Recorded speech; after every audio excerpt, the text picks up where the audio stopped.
Hi guys. This filter is really cute. Push through freckles and green eyes or hazel, whatever that is. I like it though.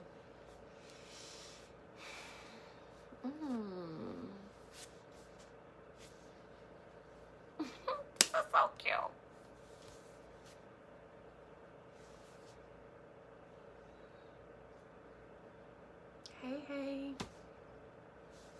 Hey. Hey guys, I'm just doing this live. I did a live on Instagram maybe like 20 minutes ago. But I originally made a whole video that was 19 minutes long, but they will not let me upload it for nothing because it's too long.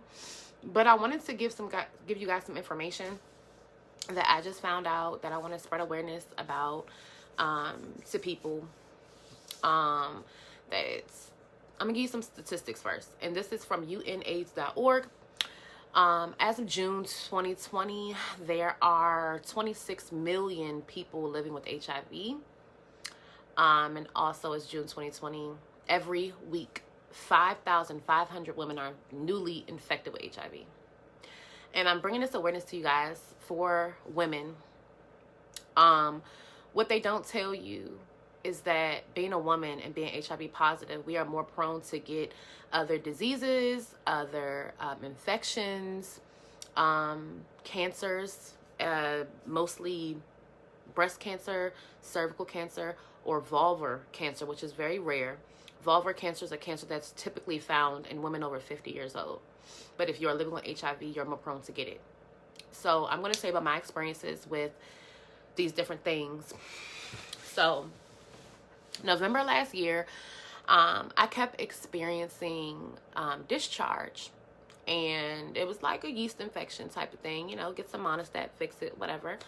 And it was just reoccurring, and I'm like, what is going on? So I recently moved. That was been about several months at this point, so I have new doctors.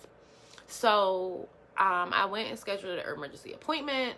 They checked me out. They gave me a pap smear. When women go get checked out for discharge or things like that, they do a pap smear where they take a swab and they go into your vagina and they scrape your cervix in the inside of your vagina. And so that's what they did. Typically, when you have a BV, which is a bacterial infection, or a yeast infection, they can find out for you that day. And that's what they do. They go in the back, they put it under a microscope, and then they'll come and let you know what it is. So this day I went in, got that done. They told me, okay, well, you have a bacterial infection. Take this medicine for a week. You'll be good. So I'm like, okay, cool. So after taking the medicine for a week, a couple days later, I got a phone call that said, oh, Miss Raleigh, your pap smear was abnormal. So I'm like, okay, what the hell does that mean? So they're like, well, we need to check and see if you have cervical cancer. We need to do a biopsy of your cervix. So I'm like, okay, let me cut my locks off now. I'm about to lose my hair. I'm about to go to chemo. I'm about to die. So I go, they tell me I need to go get that done. Mind you, this is right before my birthday. My birthday was December 6th. They told me to go in on the 3rd and get it, it checked. So I'm like, do we have any later appointments? Because I don't want to find out any bad news before my birthday. Like, it's my 30th birthday. I just want to enjoy myself. So I ended up making an appointment for the 8th, which is after my birthday, that Monday after. But it wasn't with the doctor that I had selected to be my doctor, my new doctor. It was with someone else. So I was like, okay, as long as, this person knows what they're doing.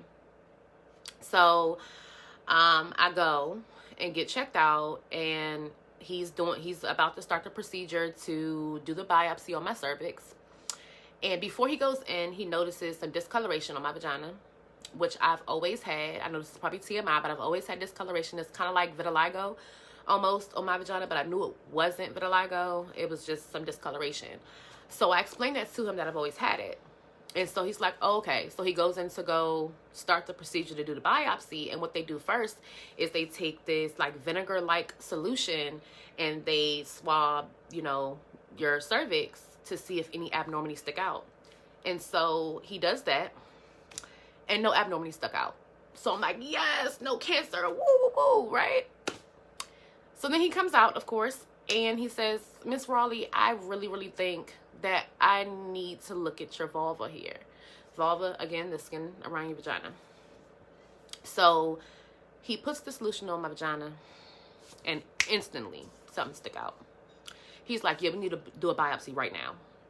So if you know me, my anxiety is through the roof. I'm shaking like crazy. The nurse had to come calm me down because I'm going insane. So they take this biopsy of my vagina, of my vulva, and he says in a couple of weeks, I'll know something and I'll give you a call. So this whole time I'm stressing out. I'm like, what the fuck, y'all? I am losing my mind, because he literally put that solution on and was like, oh, we got to do a biopsy. And it was the way he did it that was like very alarming.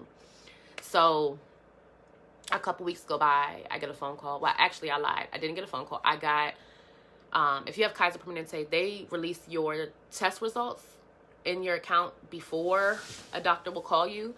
So I saw the results first, and I didn't really understand it at all. I saw the vulvar dysplasia or some type of term. So I'm like Googling, trying to figure out what's going on. And Google wasn't necessarily helping. I mean, it kind of made me just be like, oh my God, I have cancer. I'm going to die. So he ends up calling me like a day later. And he's like, Miss Raleigh, I have some good news and I have some bad news.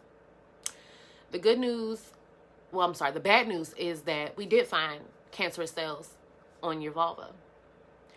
The good news is that we are able to treat it and it's early. So this is stage 2. So we're able to remove it. And so, my heart dropped to the bottom of the chest. And, I asked, questions on like, well, what does this removal process look like? What's recovery time? Like, what exactly is going to go on? Like, am I going to need chemo or radiation? Should I cut my hair now? Like, I mean, I was completely losing my mind. So I had to go and get a follow-up procedure where they had to put more of a solution on my entire vagina, to see if there was any more cancer, which there wasn't. So luckily there's only a piece about that big, that they need to remove. That's right underneath my vaginal opening of skin that needs to be removed. And I remember just being like on the phone and being like so distraught. And if you know me, you know my way of coping with things is laughter, humor. Like, I love to make a joke out of situations. And I told my sister, I am literally, if all my life I had to fight was a person, literally. I also told her, well, you know what? I'm getting a new coochie. New coochie is loading. Period. So like, try to make light out of situations. And only close people know that I was even born with a very rare disease in my intestines called Hirschsprung's disease, where I was born with the foot of my intestines that was dead. And I had to get multiple surgeries. My last surgery was when I was 16 years old. So coming out the womb, I've been fighting for my life from the beginning. I get hit with HIV years later, still fighting. I'm still here. Years after that, 11 years after having HIV, I get hit with this cancer. I'm still fighting. I'm still going strong, and I will continue to go strong. You know what I'm saying? Like, don't get me wrong. I'm nervous as fucking hell. Okay, I'm nervous as fuck for this damn surgery coming up. Like, leave it to me to get some fucking rare ass coochie cancer. So, like, just leave it to me to do that. Like, I really just wanted to put this video out there to let y'all know, like, the struggles, like the things I wish I would have known before. You know what I'm saying? I wish I would have known these things. Thank you so much, Angie. Like, I really wish I would have known some of these things before. Like, of course, we know about STDs and HIV and things like that, but I really wish I would have known a lot more that comes with it. Like, I just found out that I'm prone to get fucking cancer because I'm a woman living with HIV. The odds are already against me.